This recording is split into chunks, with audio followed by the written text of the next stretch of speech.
Please tell me that I can't, that I won't, that I fail, that I'll never make it out, yeah. Please tell me all the bad, never good, fill my head full of every single doubt, yeah. Please say any negative thoughts, I pop off when I hear people say I cannot. I get off to the thought of proving everyone wrong, I won't stop to the top, so you better back off and get lost. I'ma stay loud, stay proud, never running out, never heading south. I'll be spreading out, call it word of mouth, can't put me down, I'll be getting loud. You can have it douse, not what I'm about, have your f***ing cloud, it be raining now, I keep making sound, go another round, I'm legend bound, can't stop me now. You don't wanna fuck with me, a slow burn like a disease. Just tell me that I can and I'll show you things that you couldn't believe. Just tell me that I can. Just tell me that I can. Just tell me that I can. Just tell me that I can.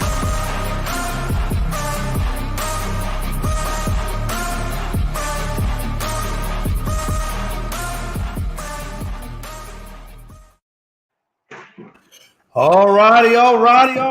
Man, what a time to be alive. There is so much to talk about this evening, ladies and gentlemen. Welcome to another edition of Unscripted. I'm your boy, Jay McLovin, and I got my boy, Logan Landers. Logan, how you doing, man?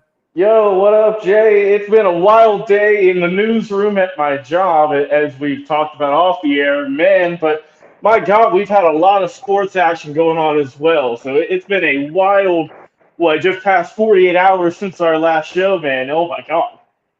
Yeah, we typically like to do mini shows just to update this, but it's happened so damn fast, we can't get it out enough. But again, hey, we're going to talk a lot about that here today. And if you wouldn't mind, please like and subscribe to our content. You can check us out on Twitter under Unscripted Guys, all one word.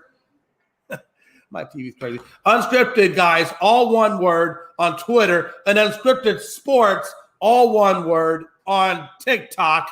And then you can find us on YouTube under Unscripted, followed by the date of the show you want to see, and it'll pop up there. Otherwise, you can still go to ASAP on Facebook. You can find us there, as well as Unscripted Facebook page as well, man. All right, let's get into this. The first thing I want to talk about, Logan, is I want to talk about OBJ if I can.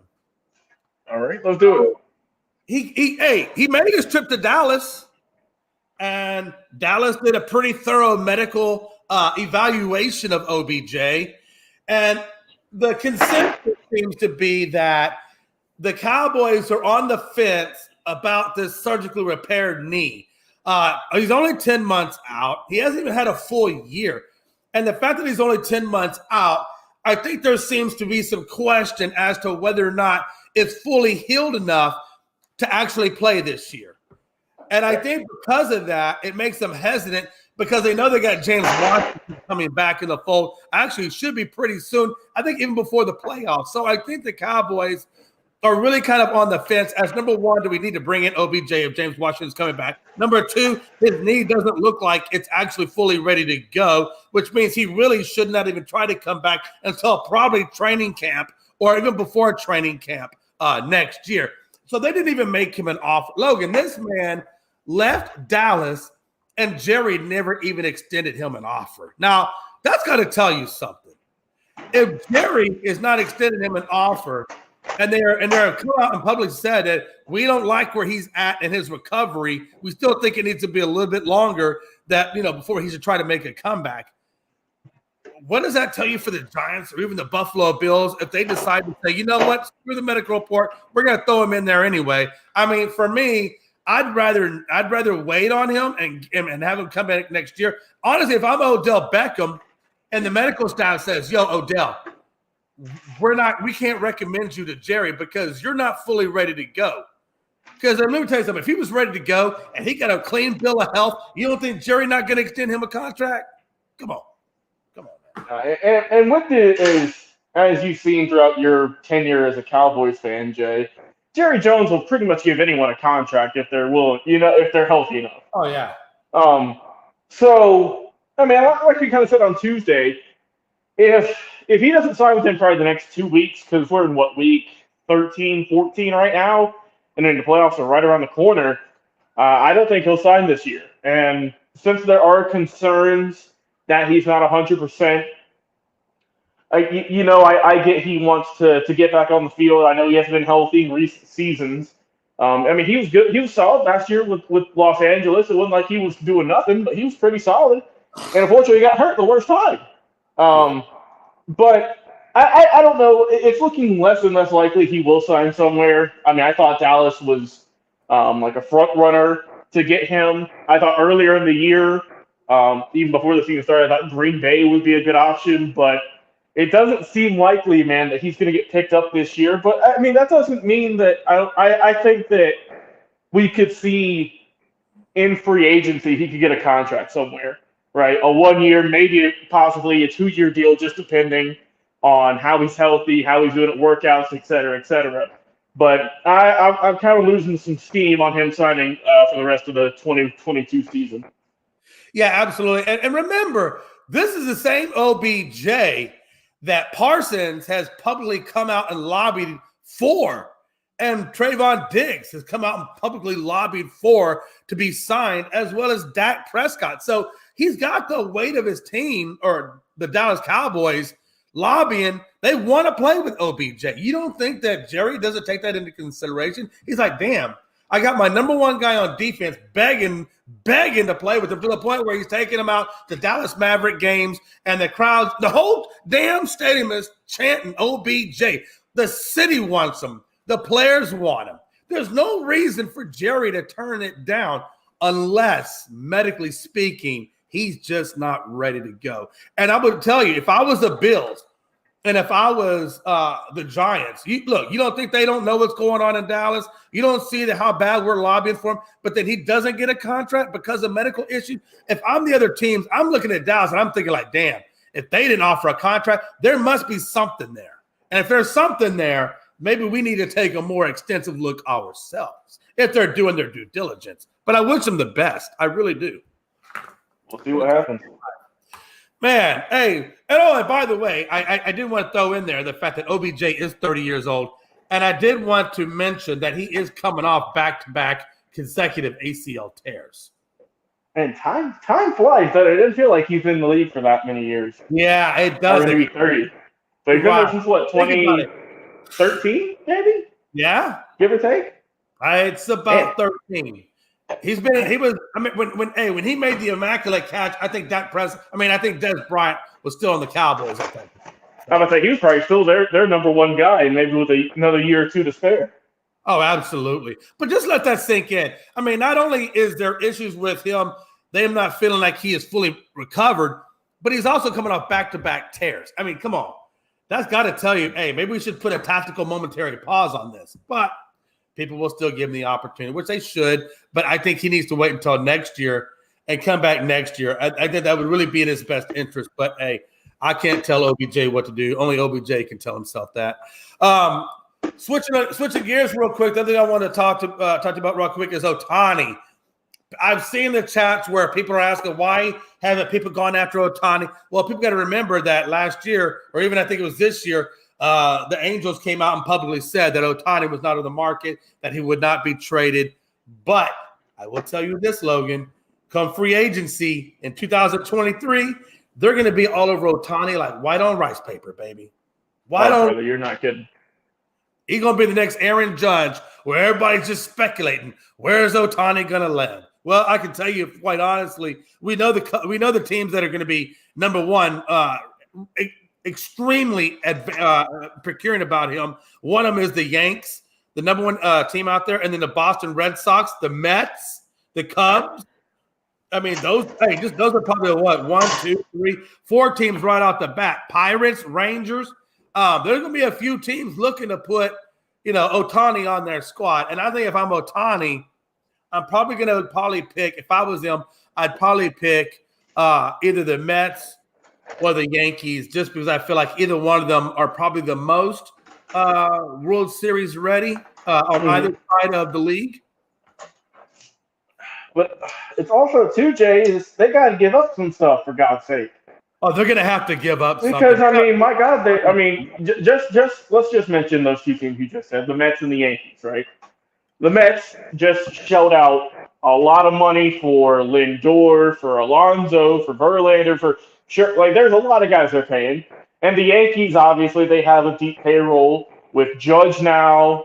They have a ton of guys who are worth a lot of money. So you're gonna have to cut some bait somewhere. I don't know where, but I don't know, Jay. Like I said, I don't think the Angels haven't even done anything this offseason of note, really, have they? You said what? I'm sorry. Say again. I said, have the Angels really even done anything this offseason not at all. Not at all. to be worth mentioning? I mean, that's the issue I see with this team, man, is you have arguably, right, 2 of the top 10 players in baseball, position players, and you don't got nothing around them to support them. Say, Ohtani's never made the playoffs. Absolutely. Mike Trout, I don't think, he's won a playoff game. He's been with us for 10 years almost. And you don't do anything to support them at all. Right. And I think we should remember a couple of things. Number one, that Ohtani may not even sign with the team. I think Ohtani, we talked about this on Around the Bases this morning with Gonzo, Frankie, and Stat Guy. And what we talked about what was brought up was that he came to the United States just to see if he could play with us. Well, I think he's met that goal. And they said pre-marriage that he probably most likely won't even sign with the team when he goes to free agent. He may actually just go back to Japan. If that happens, it happens. But if he does happen to sign with the Mets, or he does happen to sign with the Yankees, I'm going to take the Yankees, for example. Yeah, more than likely. Well, the fact that he plays DH, you could probably look at your DH spot. Whoever is there, if they're not incredibly 100% like, all in on that guy, they could trim the fat at that DH spot, slide him in there, and then they could look at the starting rotation and figure out, okay, do we really need Montas? Okay, trim Montas. Do you really need maybe a Severino? Maybe you trim Severino, and you just go with Garrett Cole, a Cortez, and then I guess you would keep Severino and Ohtani. So that would give you a 4-man. But yeah, somewhere you're going to have to trim the fat a little bit. But then again, this is the Yankees, and there is no cap, Logan. So for that team. For really just 3 teams now. I mean, maybe you can throw in 4. You got the Yankees, you got the Dodgers, you got the Mets, and then hell, you can even throw the Rangers in there now. As much money as they're paying, guys. Right, especially if the Rangers want to continue to build on their rotation, like Stat Guy said. We're going to have the young guy Jack Leiter coming up. They already have Rom. If they had brought in Ohtani, that's like 3 in your rotation right there. So. Yeah, and of course we know what, like I said, what Ohtani brings with the bat. That's just more kerosene for that well-lit fire. So there's definitely some optional moves, right? John there's a good bit of options out there, and he's going to get offers from every team. Yeah, and John Sutton goes on to say, he says, what about Seattle would be a good spot for him, honestly, if they are going back the truck up and win now. I do agree. I think, Seattle's put some pieces in place in their rotation as well as in their fielding and in their offense. So, yeah, Seattle could be a spot if they want to open it. And then he also goes on and mentions your boy, the Atlanta Braves or the Giants. Yeah, I take it. I would gladly take him here. I'm going to the Braves. Hey, before I go to the Giants, I'm going to the Braves. The Braves are a much better position than the Giants. Just have too many issues to really be a factor for Ohtani, honestly. And the thing is that the Braves actually have money to give out to Ohtani because they give other guys such cheap deals, and they sign him. And, I don't know what kind of witchcraft Anthropoulos is doing, Jay, but I love it. He also says, you think Lamar done right not signing that contract? They look terrible. I would like to see him on the Rams. We're going to on that one because we're going to talk about a lot of that in the NFL. So we're going to save that conversation for the NFL because that actually falls right in alignment with the questions I have myself. So, John, hold on to that a minute. I promise you when we get to the NFL, we will come back to that and we'll address that fully. Let's get into the conversation at hand. We're going to talk a little college football, Logan. Got some bowl games coming up, baby. Oh, we got some good ones, too. Bowl games. I just want to talk a little bit about this transfer portal. Man, what a time to be alive, Logan. I feel like the transfer portal now, it's almost like, in a way, it's like, I know you go to this quote-unquote signing day for your team, but what does signing day really mean at this point anymore, right? Yeah. You go there, you play a year. If you don't like what you see, you just jump in the portal and off you go to somebody else. I think the transfer portal is a good thing for the players, but it's a bad thing for the universities because it makes it really hard to develop the chemistry in your team if every time you look around, these guys are jumping ship. Because let's be honest, nobody wants to be a backup quarterback in this league. They'd rather go to somewhere else and try to be a starter. So it really makes it hard, even for like any number of these teams, to build any sort of backup, in case your guy goes down, right? Take JT Daniels. This guy's on his fourth team. Oh, goodness. He just went back into the portal again. Now, where he's going to go and where he's going to play, it's anybody's guess. It said 3,000 players entered the portal last year. 3,000 players. And I'm sure it's going to be more this year. Wow. I could probably guarantee it'd be more, honestly.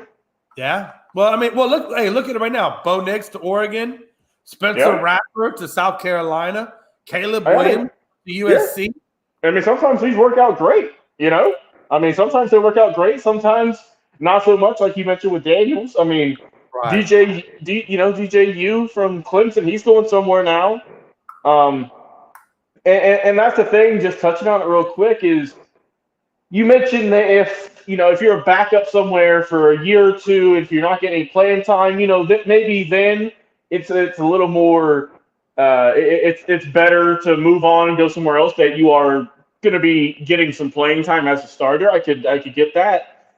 But I don't understand if you're if you're a starter, if you're a fringe starter, you play half the games or whatnot, and then you go somewhere else to, sometimes a lesser school who had a rough year the year prior just for more playing time. It's a little iffy, Jay. And my God, especially now with Deion going to Colorado. How many players do you think are going to want to sign up to go there now? And that's the thing. That's really, I think, okay, I'm glad you said that, because I think Jackson State is the perfect example of how the transfer portal can hurt a university. Right. And again, I have no problems if Deion wants to go to Colorado University. Hey, look, man, do you? If you think that's a better opportunity for you to advance your career in coaching, hey, I'm not here to stop you. But why are you going to take your son, who is already the starting quarterback for Jackson State? Why are you taking him away from Jackson State to go with you? I understand you want to go to Colorado, instantaneously just be badass because you put your son over there, but you're raping. And I hate to use a word that's as strong as rape, but you are raping Jackson State of everything that it had, all the credibility that their football program had. You're literally raping it to go to Colorado. If you want to go to Colorado as yourself, I ain't got no problem. Hey, do it. But leave Jackson State with something to build on after you've left. Leave them something. Why, and that's where I think the transfer portal is not necessarily the most helpful thing to a school or even a student body that's trying to root for their team. You know what I mean? Yeah, I get what you mean, and obviously we all knew that. Again, it is his son first and foremost. So of course he's going to go with his dad to wherever. But you got to think that, I don't know if it's official, but you got to think Travis Hunter, right, number one recruit, he's going to go over there. A lot of other guys. And, I don't know if we've really ever seen this kind of mass exodus, right, Jay? We saw with Oklahoma, we just saw with Lincoln Riley and Caleb Williams. Both of them left Oklahoma, and they went to USC together. It's worked out really well for them for the most part. And we might be seeing more of it. And also to what John said about Devin Leary. I thought he could have been maybe a top 5 quarterback this year. And, it just didn't work out that way at NC State. And now he's moving somewhere else, which, I guess if he wants to go somewhere else, maybe, it's an ACC school, Jay. You can't go a whole lot higher than that, right? You can go a few more levels, but you're already at a pretty high spot. Oh, and I get that. I do. One of the biggest things Dion said was he wanted to go to HBCU school to help, build up, those HBU type programs. Right. But when he left, do you really honestly think people are going to go to HBC? I mean, I don't know. I don't think. Obviously, it's not going to be as well documented because obviously, just the persona, the coach, as well as he did with that school. Right. It's not going to be as good as it's been, obviously, but I don't think they're going to be a team that's down the dumps with as good as he left the program with all the sponsorships, the new, like everything he did for that school, elevated it to a new level. Oh, and yeah. I get that. I do think that Jackson State will be a good powerhouse in the SWAC for a few seasons. It remains to be seen how they're going to do with recruiting.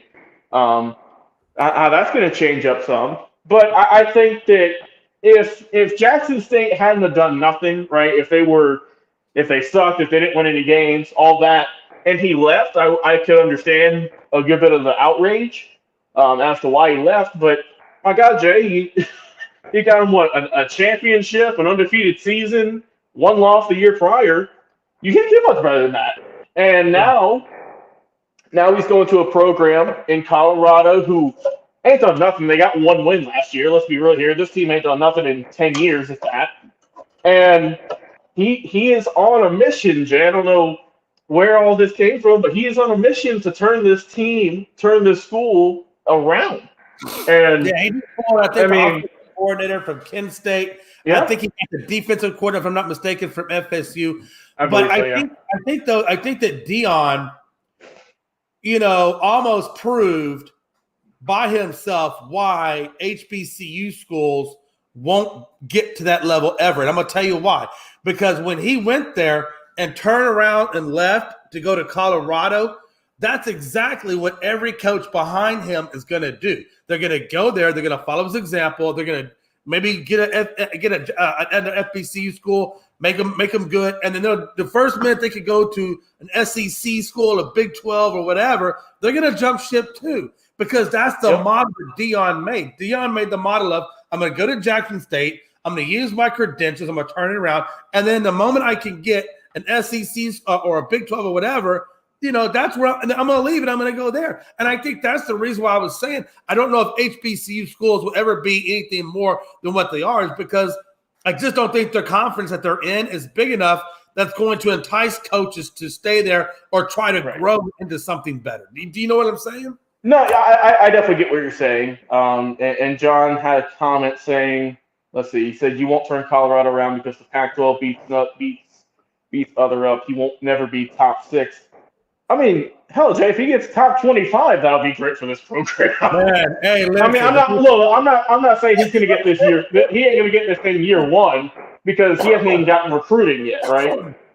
But if he can just be better than 2 and 12, I think he's doing good. Yeah, if he can be better than that, and if he can get some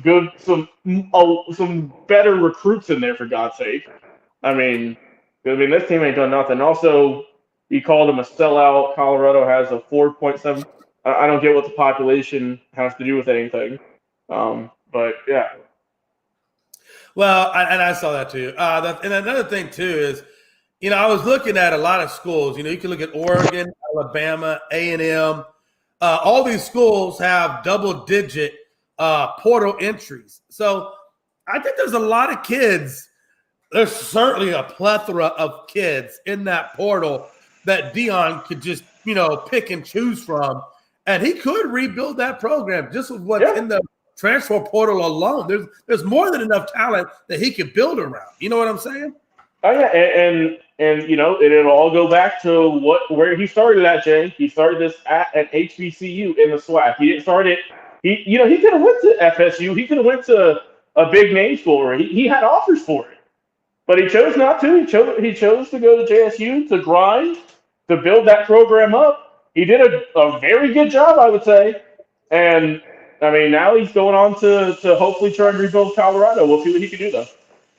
Oh, it's gonna be crazy. So the first window which is the window we're in right now that you can enter the transfer portal, is 5 December, and it's going to close at 18 January.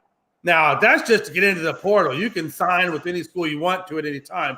But in order to get into the window, that's the date to get into. You won't see another window open up until May 1 through 15. So you're going to have that little 2-week period in May, which will be the other window opportunity. So it's going to be interesting to see how many more kids get up in there. Like I said, I think right now we're at about 1,000. I'm sure it may be a little over 1,000 now.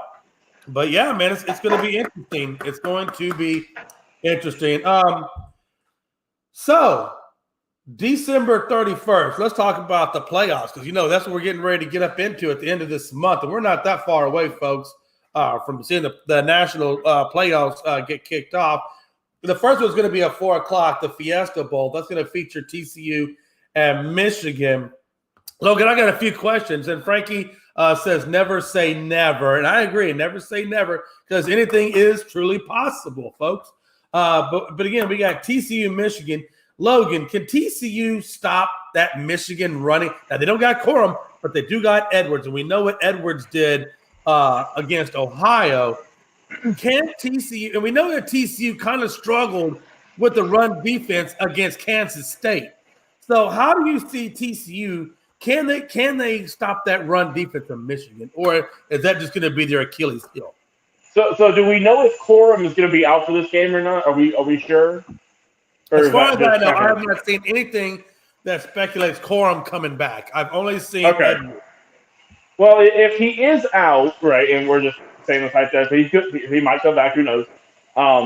If he is out, then you could definitely pinpoint that. It's not going to be as strong. I know you mentioned, they still had some success, but that's their guy. That's their go-to guy, right? They have a decent quarterback. They have a good team, but Blake Corum is what kind of makes that team click on offense.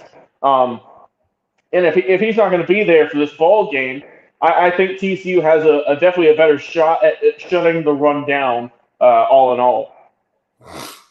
Yeah, absolutely. Excuse me. Max Dugan. Excuse me, I apologize.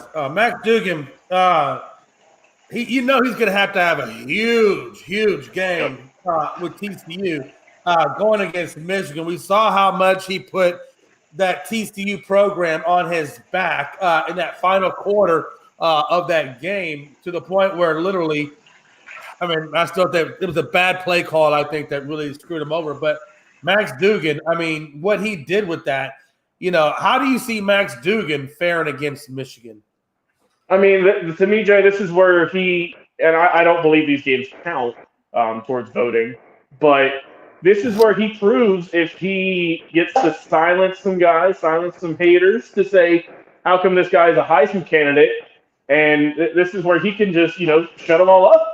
And because, there's a lot of people that don't think TCU has a fighting chance in this game. Let's be real here.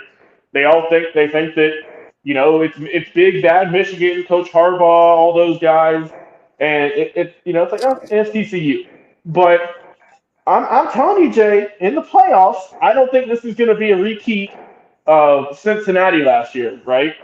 TCU is a good program. Obviously, they had a great season so far. And they got a Heisman candidate. So they have some advantages, and I think that Max Dugan will do what he's done the whole year. I think he'll have a solid game and keep TCU in it for all 4 quarters. And I just seen on here, Michigan did lose Blake Corum for the season. So, we will not see Blake Corum. It will be Edwards getting that starting nod against TCU. But like I said, I don't think it matters if we got Corum or if you got Edwards in there, because we saw with Edwards how well he played against Ohio. It doesn't seem to really impact him at all. So I think regardless of whoever it is, they're going to come with that hardcore running game.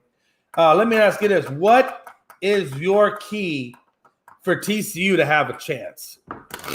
Ooh, that's a good one, Jay. I'm going to go back to my 2 points there. I think you got to have Dugan have a tremendous ball game. Literally, I think that he needs to have 3 touchdowns, no interceptions. He's got to play flawless, because Michigan's got a solid team all around. offense, defense, it don't matter. They have a good program. And you cannot give them any window of opportunity, Jay. You can't, or else they will take it, and they will beat you over the head with it. So stop the run, even though it is going to be slightly easier, I'll say, since Corum ain't going to be there. Also, don't discredit Michigan's quarterback. I mean, they know that TCU is going to hammer down on stopping the run, but watch out though, because we've seen some in bowl games, in high-profile games, we've seen some kind of different game plans for a lot of different schools. So Michigan could go a little bit more pass-heavy than usual in this ball game, just to kind of throw TCU off. Trick plays are going to be a big thing too. You don't see in the regular season. So if you're TCU, mostly just focus on stopping the run. Don't just completely blow off the passing game, and you got to play flawless on offense. You can't give up any turnovers. I don't want to see any fumbles or any interceptions. Same on special teams too. You got to convert your field goals, your extra points, your easy money shots. You can't miss those if you want to win this ball game. No, I definitely agree with you. I think my keys for them to win would be, number one, like I was saying a minute ago, run defense, run defense, run. You've got to stop or at least contain as much of that run as possible in order to give your team an opportunity. I think, number two, you've got to get pressure on McCarthy, or at least you got to force McCarthy to throw the ball quicker than what he wants to. You got to disrupt this offense some kind of way, whether it be run defense, whether it be getting pressure on McCarthy, some kind of way. TCU's defense has to step up to an elite level, number one. And number two, Max Duggan, if you hear me well. You cannot come out slow like you've done in the past and expect to always get the win in the second half. With Michigan, that will not work. With Michigan, you've got to come out. You got to come out hot and heavy, and you got to score and score often and score as much as you can in order to take away that run game. Let's be honest, Michigan is not known for McCarthy. They're just not. They're known for that run game.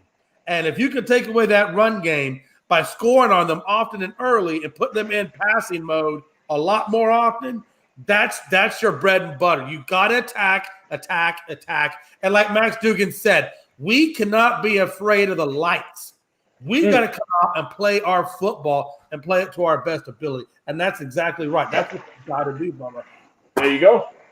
And Tony Gonzalez says their defense is key. I totally agree, Tony. I totally agree. God, what's up next, Jay? What we got? Hey, that's what I wanted to kind of hit on was the Georgia-Ohio, which I think is crazy, man. I think Georgia's just going to absolutely destroy Ohio. I think C.J. Stroud is not going to know what hit him. I think Bennett is going to look like Bennett because, well, quite honestly, he has all the weapons he needs. And I really think what's going to hurt Ohio is the same thing that hurt Ohio when they played Michigan, and that's just their soft defense. I think their defense absolutely is going to kill them, and I see them run the ball just like Michigan ran the ball. And I just think that's the key for Georgia. Run the ball, play your defense, and then let Stetson Bennett just do game management mode, and you're going to be just fine. Logan, what do you think? All right. So for Ohio State, I mean, you touched on it great. It's your defense. I don't care about your offense. We already know what they can do. They can score 40 points a night with ease. We've seen that whole season. They've got a tremendous wide receiving core. They've got a great quarterback. So they're stacked on offense. But the defense needs to come up big like it hasn't the entire year pretty much. I mean, this is your do or die game here against the number one ranked undefeated team in the country, for God's sake. So, I don't care about your offense right now. I don't. I know what your offense can do. Show me something on defense this ball game.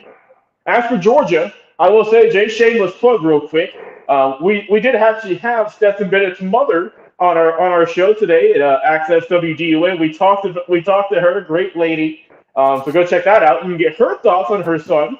But I mean, for Georgia, just do what you've done all season, right? Play that hard-nosed defense, and then get turnovers, interceptions, strip sacks, all that. And for your offense, just do what you've done all year, right? Punches and bunches. If you need Stetson to throw it for 30, he can do it. If you just need to throw, 5-yard slants all ball game. Have them do that too. Make it easy for them. And I mean, I think that if Georgia just plays the games, the majority of games they've played this year, they have had a few rough ones, but Right. just play what you've done for a vast majority of the year of hard-nosed defense that is, tops in the country and a really solid, consistent offense. I mean, that's the key to victory, man. It's clear as day. I mean, you got Kirby Smart as well. Like, let's not forget the now back-to-back Coach of the Year. I mean, they know what they're doing over there in Georgia. So I think that Georgia, play your ball game you normally do, nothing new different, honestly. And as for Ohio State, just buckle down on defense, brother. Yeah, no, I totally agree with you. We're going to switch over to now NFL. I want to talk about a few things on the NFL side of life. Von Miller tore his ACL. Oh, God, you hate to see it.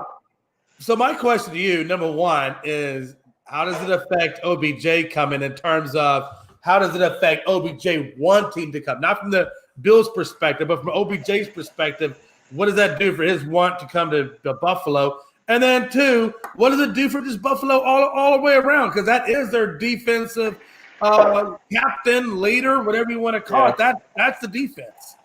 Yeah, well, as for OBJ, I don't know if it's going to be a huge factor in his decision. I think, honestly, at this point, Jay, he'll just want to play wherever the hell he wants to, who gives him a contract. But as for him going down for the year, obviously you don't like to see that because – you mentioned that is their guy. That is their leader, their workhorse on defense. We all know Von Miller's accomplishments, soon to be Hall of Famer when he hangs up the cleats. Right. But you're going into the playoffs very soon. You just lost your guy you signed for a handful of years for a lot of money, who was supposed to kind of lead the charge going into the playoffs. And now you're just kind of stuck wondering who's that next big guy, the linebacker, defensive end, defensive tackle, who's going to come up big and help out, who's going to be the guy who maybe we see on the score sheet, Jay, who has a solid game here and there, but we don't really know his name, who's going to come out of nowhere. That's what they need at this point for that defense to keep what they've been doing all year.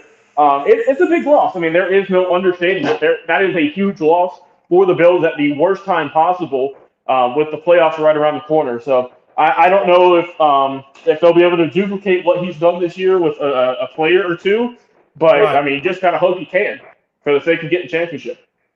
Absolutely. Next, I was going to talk about the Texans benching of Kyle Allen. I want to go back to Davis Mills after just 2 starts. Brother, I don't know. I couldn't pick Kyle Allen out of the lineup if you showed him to me.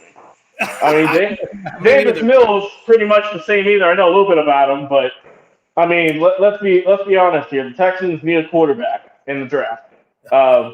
Their team's awful. There is no sugarcoating it. They're the worst team in the league, I believe, in terms of record. They have some good pieces though, Jay. I like Pierce. I like Dameon Pierce. I like some of their defensive guys. But they need to get a true blue quarterback from I don't know who you're going to get, but you got to get someone. And then you got to get a few more weapons on offense in terms of your receiving core. So, I mean, I don't think this quarterback change is going to be monumental or nothing because, I mean, Davis Mills wouldn't have lost the spot to begin with. So, I mean, we'll see how it goes, but I just think the Texans are still battling for that number 1 pick as opposed to the number 1 spot in the league. Oh, there's definitely no doubt in my mind that they're getting the number 1 pick. It's just going to be a matter of what quarterback they decide to go with. Yep. Which we'll talk on the next show. We'll talk more about that, and we'll kind of dive into that a little bit. Raiders versus. I'm going to go 1 for 1. I'm going to take a team, I'll take a game, then you're going to take a game. We're going to be the fastest 2-minute block ever. Raiders versus Rams. Wow, I'm going to let you have this one. Hey, you already know, baby. Would you start Mayfield? Couple questions. Would you start Mayfield game 3? And if you do not think he is playing, or if you don't think he's playing this game, do you see him playing this season? Well, okay, they are going to start Baker. Obviously, that's why they chose to sign him. They have more faith in him. They do their backup. Also, Jay, it wouldn't surprise me if he has a solid game. As much as his reputation, his games, as bad as it's been this year, it wouldn't surprise me if he's out for some revenge. But you already know I'm going with the Raiders in this one. Baby, come on. Let's get that one before. No, hey, trust me, I'm going Raiders in this one as well. Yes, the number 2 one is a big game. All right. In terms of divisional, you got the Jets and Bills. The Jets just lost their offensive tackle, Mitchell, to injury, which means Fant is going to start. Man, they just cannot stay healthy for anything. But you also know, by the same token, Von Miller clearly is gone. Can the Jets beat? Can the Jets get the win over and get the upset over the Bills? No, I don't think they have quite enough there to do that. But I do think that it's going to be a good game, and this will be the second big test for Mike White, and if he is the guy to get it done. If Mike White keeps them in all 4 quarters, if he keeps his mistakes down, I think this will be a good ball game. I think it'll be close, but I'm still going to go with Buffalo getting the win in this one. Absolutely. The next game is Browns-Bengals. I only put this in there because it's Watson versus Burrow. Who do you think comes out in this one? Give me the Bengals. I like Joe Burrow and company and Jamar Chase and all of them. I think they're kind of duplicating what they did last year a little bit. So I'm gonna give them the win in this one. Watson didn't look sharp his first week back. I think he'll look better this week. But I'll still give him another week to get things fully handled there for the offense. So give me the Bengals in this one. All right, next one. I put this in there only because I feel like the Jags have something to prove now, and I feel like they're still a team that can get small wins here and there. And so we got Titans versus the Jags. We know Treyon Burks is hurt right now, but I think he's still playing. But in this one, I'm going to go with the Jags, pulling the upset off on the Titans, and I hope that doesn't happen because the Titans are my defense and Henry is my running back. But I don't know, man. My heart just tells me Jags got something up their sleeve. Well, Jay, I predicted it last week and I was wrong, so I'm gonna shoot for it twice. I'll have Derrick Henry going for a big ball game in this one because he's kind of been off this year a little bit. He has been off a little bit this year, so I'll go with the Titans in this one. Plus, I mean, hell, who knows? They might be a little bit more amped up since their GM got fired. I'm sure some guys maybe didn't like him. I'm actually really thoughtfully going against the Titans only because I feel like when I say I go for something that benefits me, it never happens. So if I go against it, it always happens. So I'm just doing some reverse psychology. I like it. I have to, man, because this is the make or break game for me to stay in the playoffs. So I need this game, and I'm going against Gonzo. God bless his heart. I tried to pay Gonzo some money just to get all his team on buys, but it didn't work. Hey, next one. This is a big game. Bucks versus Niners. Garoppolo is out. They're going to be with Purdy again, and they still. I think the Niners still have the advantage? I'm going with Bucks on this. I think Brady does it, man. I think he does it. What are you thinking? Yeah, I got Brady getting the win in this one. He's looked a little bit better as of late. We know the game-winning drive he had recently. Look like his old self again. And, I mean, we just have the unknown, Jay. We don't know how Brock Purdy's going to look. So I got to go with the trusted vet and Tom Brady. Give me the Buccaneers. Was it a bad move that San Francisco didn't claim Baker off of waivers? It remains to be seen, I think. I can't give a definite yes or no right now, man. Because, I mean, let's face it, Baker ain't looked sharp this year. We don't know if that's a case of his talent himself or if it's the talent around him. We'll see this upcoming week. But, I mean, like I said, they did draft Purdy. I get it was the last pick, but you draft him for a reason. Trey Lance got knocked out earlier. Now you got Jimmy G done for. I mean, I don't know, man. If Purdy doesn't look too hot, I don't know. San Francisco might be in for a world of trouble. And especially if Baker looks good, but that remains to be seen. So right now, I still got it as a question mark. Last question on San Fran. Do you think that lightning can strike in a bottle twice and Purdy can replicate or be a replicant of Tom Brady? Yeah, I honestly, Jay, I think so because I love those stories so much. I really do. And now, do I think that Purdy is going to go in there and take the starting job and all like that? No. But do I think he could lead a team to a nice little playoff run?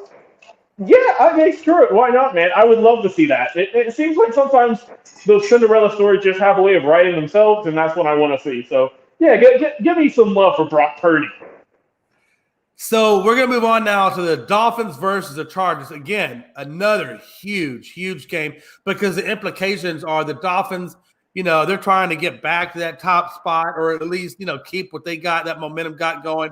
They're taking on the Chargers this week. Another big game, even for the Chargers in their division. Yep.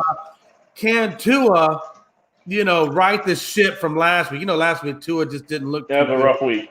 Yeah, he had a rough loss to the Vikings. Can he get past that mental hurdle, get back in the wheel on this thing? And then number two, are still hurting, are still trying, or I should say they're still in the hunt for the wild card. So the Chargers are trying to get into the wild card. Dolphins are just trying to get the momentum back.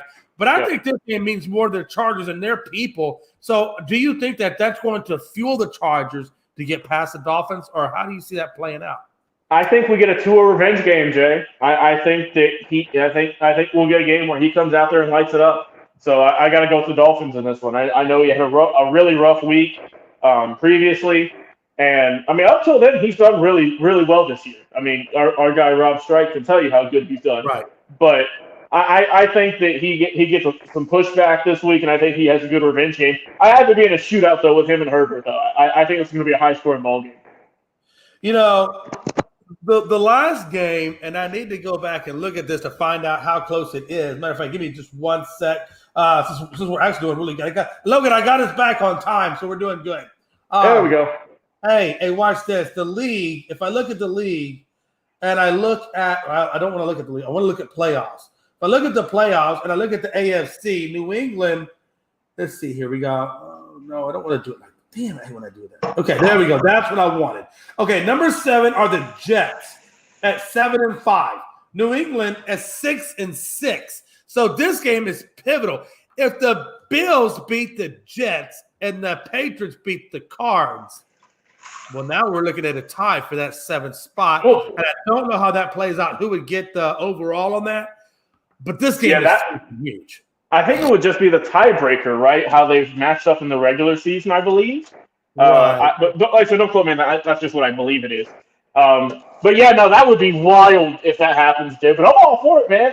Like I said, I'm hopping on this Jets bandwagon because they haven't been good since I was a toddler. So I'm all for it, brother. Yeah. So the Patriots beat the Jets November 20th, 10-3. Yeah, that was a game. So I think that would work if the Patriots tie the Jets, then the tie would go to the Patriots, and the Jets would just be kicked out. I believe that's how it works. Like I said, I'm pretty sure. That's how. But hey, either way, this week has huge implications. Yes, right? It does. Yes, it does. With only a handful of weeks left in the season. Oh my God, yes. So let me ask you this: Patriots, Cards, who are you taking? I'm feeling the Patriots, Jay. I don't know, bro. The Cardinals was a team in the beginning of the year I thought would be good. I don't know what the hell's happened to them. They have good pieces, Jay. They just cannot get nothing going. So I got to go with the balanced attack of the Pats. And give me Belichick in this one. Yeah, and be honest with you, just because I'm going Jets. I hope the Jets get the win and Patriots get the loss. Because sometimes you just want to see a team just not be there once they've been there for so long. I think it's time that Frankie the Yankee, who I love dearly, and I am the uncle to his children, and he will tell you that. Even though he's pissed off at me, I'm still the uncle. He knows that. But sometimes Frankie just needs to be, not in the playoffs and just sit back and watch us for a minute. All right, folks. We're going to move on real quick. Actually, no, we're going to stay here. Just a different subject matter, because actually this is the last slide. This is the last subject matter I have. Who heads your MVP vote? Now, Logan, I put a lot of thought into this. And I went and I researched all the numbers. Give me your thought first. Let me think about it. I broke it down by stats. I broke it down by record. And this is what I came up with as my top 6. I think is what I have. Yeah, top 6 in this specific order. This is my top 6 for my who I think is in the head for MVP. I got Mahomes at 1. I got Hurts at 2. I got Allen at 3. I got Burrows at 4. I got Geno at 5, and I got Jackson at 6. That's my top 6. Yeah, Jay. As much as I hate to say it, and as much of a big of a fan of the Raiders as I am, you can't deny how great Patrick Mahomes has been, bro. You really can't. I can't. I mean, when everyone thought, I want it so bad. When all of us on the panel thought that maybe the Chiefs were going to take a step back this season after all of the other acquisitions throughout the AFC West and the talent that left KC, I mean, it's not like I thought Mahomes was going to struggle, but my God, I didn't expect him to put up these numbers still. So, yeah, for right now, he is the front runner with as talented as he's been, and with the and the losses he's had in the offseason, the game. I mean, he hasn't skipped a beat. So he would get my vote. And he gives me nightmares, but he gets my vote. So if you had Mahomes at number one, what would your other five be? Just on top of your head, what would be your other five? And if you don't have that right now, hey, I'm not going to put you on the spot because I know you haven't really researched, so you don't have to answer that. But you definitely have Mahomes as your number one. Yeah, Mahomes is my number one. Derek Carr two, Devontae. No, Mahomes is my number one. I can't give you a top five, but Mahomes is my number one. You know what's interesting? You know why I put Jackson at number 6? And I want to ask you specifically for one reason and one reason only. Everybody says how great Jackson is. We all know how good Jackson is. Everybody says he's in the contract talks. And I almost wonder if I don't think this year Jackson is playing. But then again, they'll say that he's a playmaker. But let me just give you his quick stat line and then give me your comment on what you think of Lamar. Remember, he's in a contract year this year, and most likely he'll be in a contract year again next year. But right now, he has thrown for 2,242 yards, 17 touchdowns, 7 interceptions. He's got a QBR of 59.6. He's rushed for 764 yards and 3 touchdowns. That's his stat line.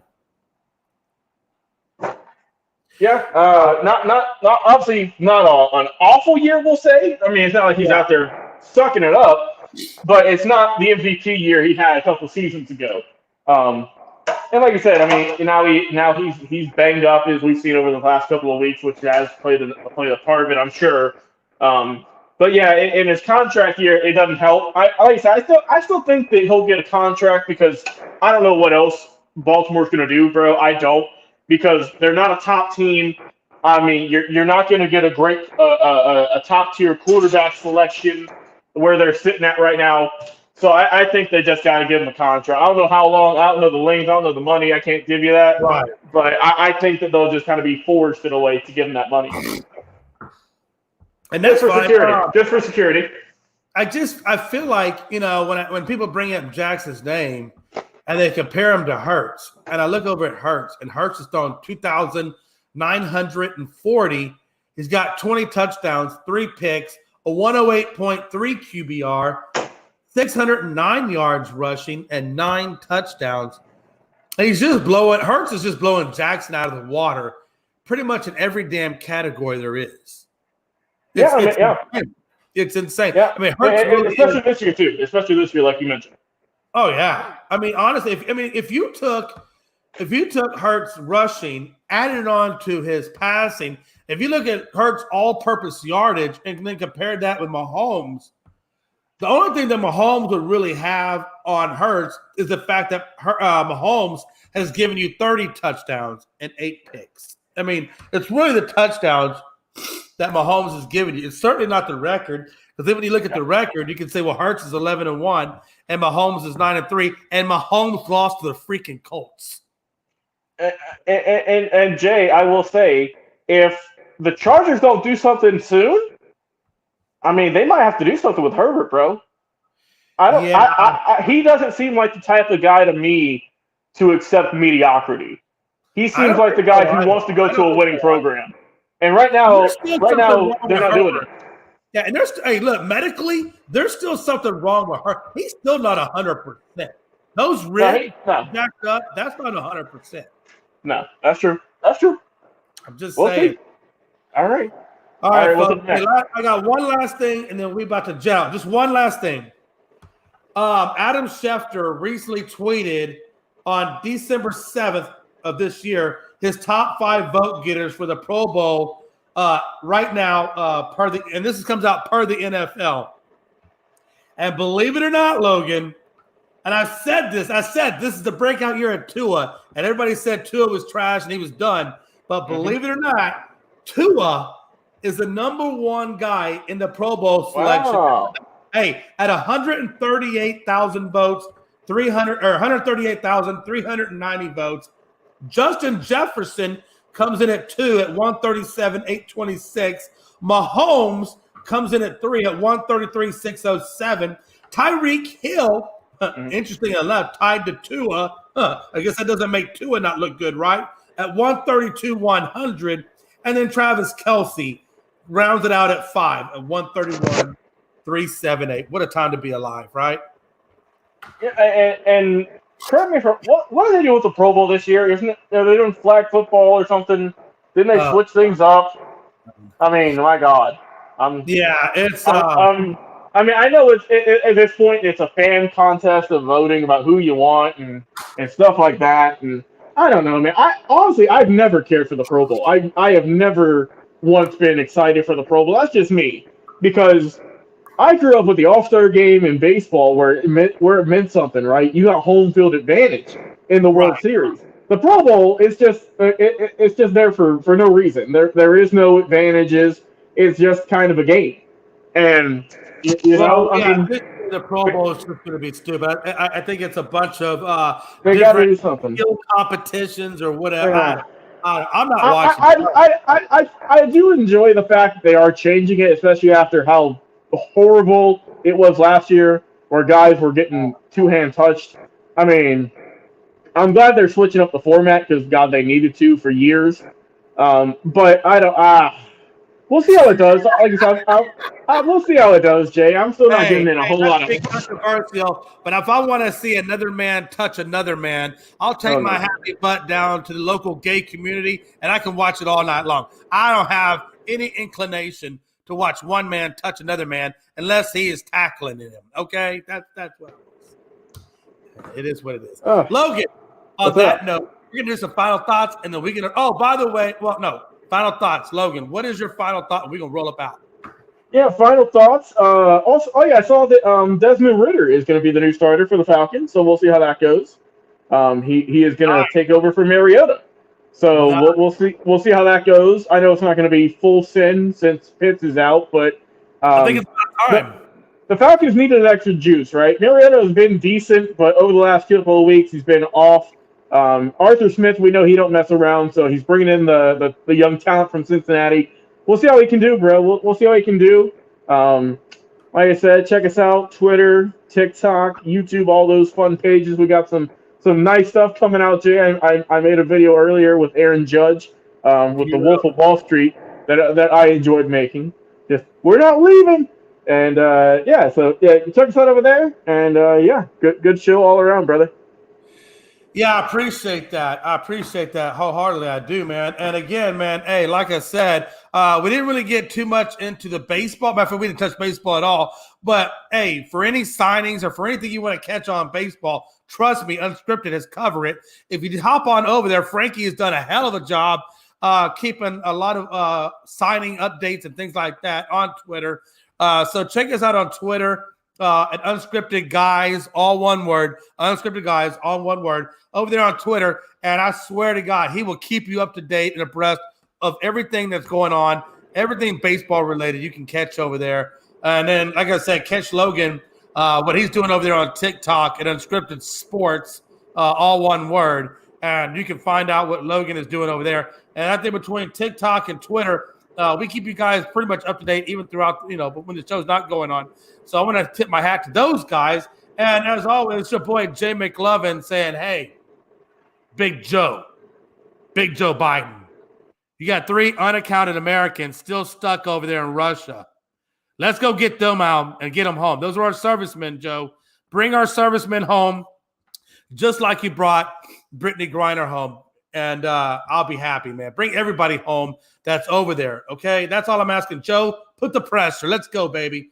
Until next time, it's your boy Jay McLovin, and I'm here with my boy Logan Babyface Landers, saying, hey, like, subscribe our stuff, and we appreciate you giving us your time to entertain you. And until next time, we out. Y'all be good.